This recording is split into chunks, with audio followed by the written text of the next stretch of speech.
Sorry, PT sir. And love is waiting on the other side. I'm flying high, so high. This day is almost like a fairy tale.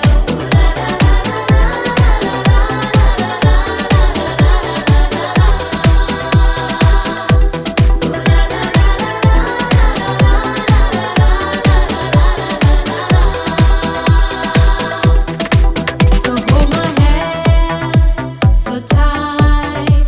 Together we will find our way from here. In every smile so bright, a father's love will wipe away the fear. I'm flying high, so high.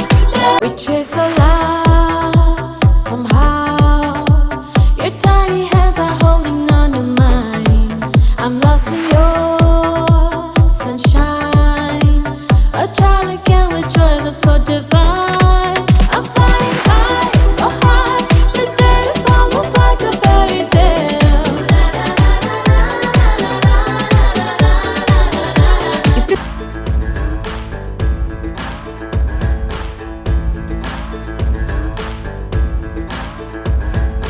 చదువుల పడిలో అడుగడుగడుగుల పొడి తుడుగులతో తల్లపడ్డ కన్ని కింద తట్టపడ్డ డమ్మనే పట్టంబెలు కన్ని చిరు చిరుతల్ల కథలో కట్టుకులిపే కలలేరు గన్ని కలతలిపే దిశలేరు గన్ని మల్లుపులిపే వెనకడుగే పడితే భవితే నిలబడ్డదే తిరగబడే నిమిషమిదే మార్పుతో తెరుచుకునే తలుపులెన్నో ముందుక విచ్చుకునే ఆశలెన్నో అదుపు లేక కలలుగనే కథలు ఎన్నో నలుపు పైన తెలుపుతోన దానికి చేరే గెలుపులెన్నో చివరికెన్నో జీవితాలు మారి పంజరంలో తిరగలే పంజరంలో మొలకల ఎదిగి అణచబడ్డ అసలన్నీ ఎక్కువ పెట్టరా ధనుసులా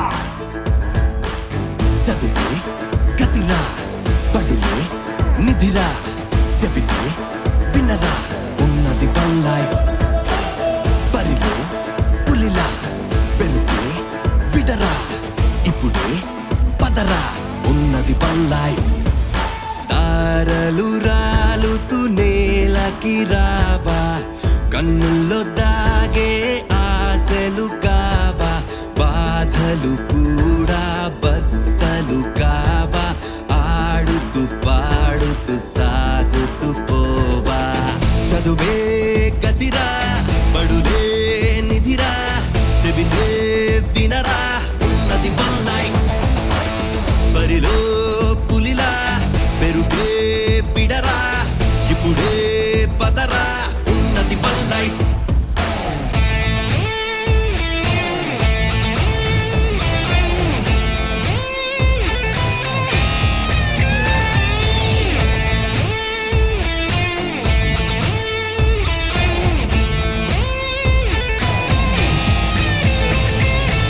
మది కాసుకి పెన వెయ్యాలి 10 కాసులు వెనకేయాలి సాయానికి ముందుండాలి ఇది రా వన్ లైఫ్ దర్జాగా నువ్వు బతకాలి చీకటిలో వెలుగవ్వాలి అందుకనే చదివేయాలి ఉన్నది వన్ లైఫ్ నీ గలగల చెమటల సడులే బలబలుగా అమ్మని చేరి తన కన్నుల చెమ్మై మెరిసే క్షణమే వన్ లైఫ్ ఏ దిక్కునను ఉంటున్నా నాన్నకి మర్యాదే తెస్తూ తన కాలర్ పైకెగరేసే క్షణమే వన్ లైఫ్ ఆడారా వన్ లైఫ్ ఆడారా వన్ లైఫ్ పట్టాలే తప్పకు ఉన్నది వన్ లైఫ్ చదువే గతిరా పడులే నిధిరా ఏమొచ్చింది మీ బిడ్డలు ఎలా ప్రయోజకులయ్యారు ఎందరెందరినో మరి ఆ తెల్ల కాగితాల మీద మంచి వాక్యాలు రాసి వారిని నిష్ఠాతులుగా తయారు చేసి క్రమశిక్షణాయుతమైనటువంటి విద్యార్థులుగా భావి భారత పౌరులుగా తీర్చిదిద్దినటువంటి జైనేంద్ర కుమార్ గారికి వారి యొక్క సతీమణి గారికి ధన్యవాదాలు తెలియజేస్తూ తల్లిదండ్రులారా పాఠశాలకు పంపిస్తే మాత్రమే మీ యొక్క బాధ్యత తీరిపోలేదని ఈ యొక్క వ్యవస్థ విద్యా వ్యవస్థే కాదు మన భారతీయ వ్యవస్థ భారతదేశం యొక్క అభివృద్ధి ఈ దేశాభివృద్ధి కుటుంబ వ్యవస్థతో ముడిపడి ఉందని కుటుంబ వ్యవస్థలో క్రమశిక్షణాయుతంగా ఉంటే మాత్రమే బిడ్డ స్కూల్ నుంచి వచ్చిన తర్వాత ఏం చేస్తా ఉన్నాడు, పుస్తకాలు ఎక్కడ పెట్టాడు, చెప్పులు ఎక్కడ ఇచ్చాడు, ఏం చదువుతున్నాడు, ఏం తిన్నాడు, ఏం రాస్తున్నాడు అని తల్లిదండ్రులు చూడాల్సినటువంటి బాధ్యత ఉంది. అట్లా కాకుండా మాస్టర్ ఒక్కలే మరి స్కూల్కి పంపిస్తేనే వాడు ప్రయోజకుడు కాలేడు. మీ బాధ్యత చాలా ఎక్కువగా ఉంది.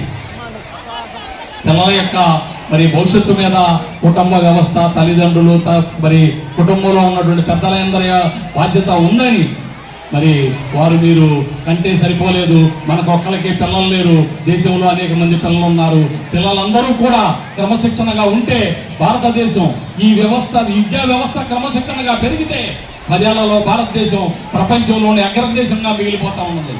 కానీ ఇప్పటికీ కూడా భారతదేశం అభివృద్ధి చెందుతూ ఉన్న దేశాల్లో ఒక దేశంగా ఉంది తప్పితే అభివృద్ధి చెందింది మేము ధీటుగా ఉన్నాము, ఈ యొక్క పోటీ ప్రపంచంలో మేము ఎదుర్కోగలము, ప్రపంచ పోటీ మార్కెట్లో భారతదేశం అగ్రగామిగా ఉన్నదని తెలియజేయాలి అంటే విద్యా వ్యవస్థ మాత్రమే అని గుర్తించి ఆ బాధ్యత తల్లిదండ్రుల మీద, కుటుంబ వ్యవస్థ మీద, ఆ తర్వాత విద్యా సంస్థల మీద ఉందని చెప్పి తెలియజేస్తూ ఈ అవకాశం ఇచ్చినటువంటి మీకు అందరికీ కూడా ధన్యవాదాలు తెలియజేస్తూ సెలవు తీసుకున్నాం. జై జన్మభూమి.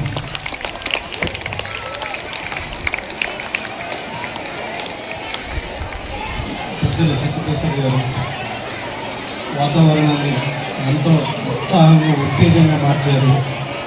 వారు ఇచ్చినటువంటి అమూల్యమైనటువంటి ఆ యొక్క సందేశాన్ని ఆచరణలో తీసుకురావడానికి మా వంతుగా మేము కృషి చేస్తామని చెప్పి తెలియజేసుకుంటూ, ఆ తర్వాత భాగస్వామ్యం చేసినందుకు నేను స్కూల్ యాజమాన్య వారిని ఒక్కసారి అభినందిస్తా ఉన్నాను.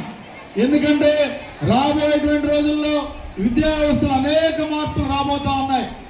మన పిల్లలు చదివేటువంటి చదువులు, మరి ముఖ్యంగా తల్లిదండ్రులుగా మనం కూడా పిల్లలు స్కూల్లో ఏం చదువుకుని వచ్చారు, మనం ఇక్కడ ఏం చేస్తున్నామో పిల్లల్ని సరైనటువంటి దారిలో నడిపించడానికి తల్లిదండ్రులుగా మనం వారి పట్ల తీసుకున్నటువంటి శ్రద్ధ ఏంటి అనేది మనం కూడా ఒకసారి ఆలోచన చేసుకోవాలి. ఎందుకంటే నాకు కూడా ఒక కొడుకున్నాడు, వాడు 12th స్టాండర్డ్ చదువుతున్నాడు, అంటే సీనియర్ ఇంటర్ చదువుతా అన్నాడు.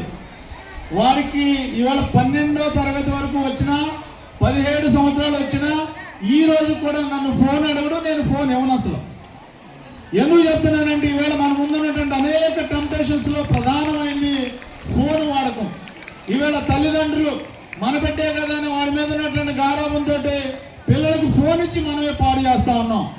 ఎంతో మంది కార్బోనైజర్గా కానీ పెద్దలందరూ కూడా నా కోసం చెప్పిన ప్రయత్నం చేస్తే ఏ ఒక్కరి వల్ల కానటువంటి మా యొక్క రైతుల యొక్క సమస్యను వారి యొక్క కృషి పట్టుదలతో వాళ్ళందరినీ ఉచిత విద్యుత్తులోకి మార్చి ఆ కుటుంబాల అందరి జీవితాల్లో ఈవేళ కూడా ఇప్పుడు కూడా ఒక రైతు మీరు మాకు చేసినటువంటిది మేము మా జన్మలో మర్చిపోవని చెప్పిన వారికి తెలియజేస్తే వారు ఎంతో ఆనందపడ్డారు. అటువంటి అంబేద్కర్ గారిని ఎన్నిసార్లైనా సరే విద్యా సంస్థకు తీసుకొచ్చి వారి యొక్క సందేశాన్ని ఇప్పించుకోవడానికి మేము హుషారుగా ఉంటామని చెప్పని వారి యొక్క అమూల్యమైనటువంటి సందేశాన్ని ఇవ్వాల్సిందిగా కోరి ప్రార్థిస్తున్నాను.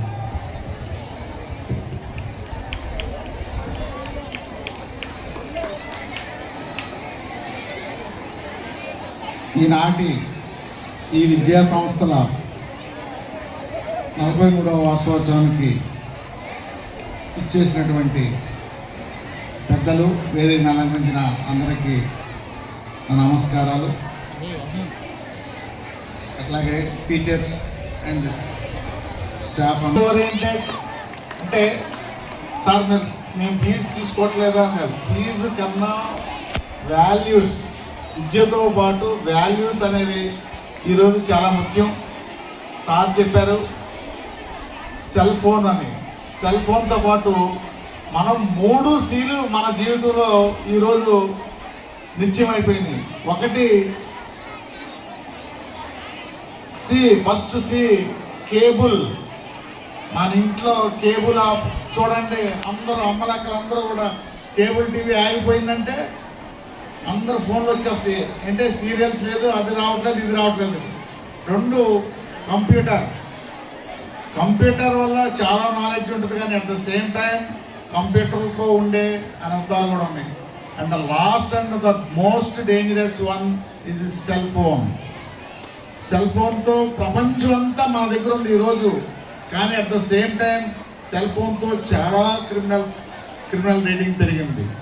సో ప్రతి వస్తువును కూడా ఏదైతే మనం ఎక్కడి వరకు వాడాలో అంతవరకే వాడినట్లయితే డెఫినెట్గా మనం ప్రతిఫలం అనుభవిస్తాం. ఫర్ ఎగ్జాంపుల్, మీ యొక్క స్కూల్ నుంచి వచ్చిన అవుట్పుట్ నా ఎదురుగా ఇక్కడ ఉన్నదంటే మీ యొక్క స్కూల్ యొక్క గొప్పతనం. అండ్ ముఖ్యంగా మీ జయనేంద్ర గారు ఆయన దగ్గర చెప్పారు, నా డ్యూటీ అది ఓన్లీ నా డ్యూటీ మాత్రమే చేశాను, నా డ్యూటీ చేసే. కానీ ఆయన ఉన్నారే, ఆయన ఎన్నో పదవులు, అంటే ఆయన యాక్చువల్గా రాజకీయంగా ఎదగొచ్చు, విద్యా సంస్థలుగా కమర్షియల్గా చూడొచ్చు, ఇంకా ఎన్నో ఎదగొచ్చు. కానీ ఆయన స్థాయిని మర్చిపోయి రైతుల కోసం ఆయన వచ్చిన తీరే నాలో మార్పు వచ్చింది. సో ఈ సందర్భంగా నేను ఒకటి చెప్తాను, ఉప్పు కర్పూరంబు ఒక్క పోలిక నుండు చూడ చూడ రుచులు జాడ పురుషులందు పుణ్య పురుషులు వేరే. అలాంటి పుణ్య పురుషుడు మీ యొక్క కరస్పాండెంట్ గారు. సో ఆయన ఆధీనంలో ఈ వ్యవస్థ, ఈ ఆర్గనైజేషన్ నడుపుతున్నందుకు మీరందరూ గర్వపడాలి. అలాగే ఈ సందర్భంగా ఇంకొక చిన్నది చెప్తాను, ఎడ్యుకేషన్ పరంగా మన భారతదేశం